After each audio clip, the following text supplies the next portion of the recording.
Want to know the easiest way to lay out stud spacing that makes your walls strong and drywall installation a breeze? Okay, so first things first, you gotta mark your top and bottom plates at either 16 or 24 inches on center.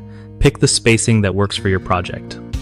Use a tape measure to get those marks super precise, and then snap a chalk line along those marks so you have a straight guide to follow.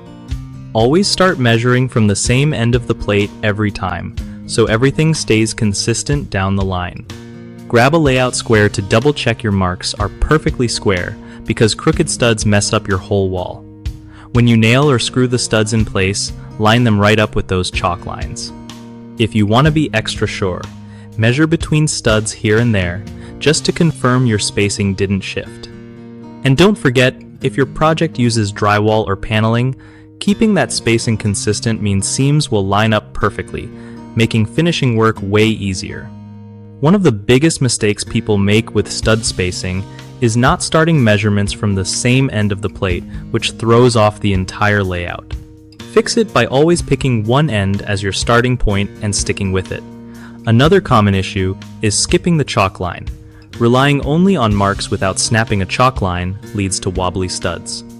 So snap those lines every time. Lastly, ignoring the layout square causes studs to be out of square, creating crooked walls that are tough to finish. Always check your plates with a square before you start nailing.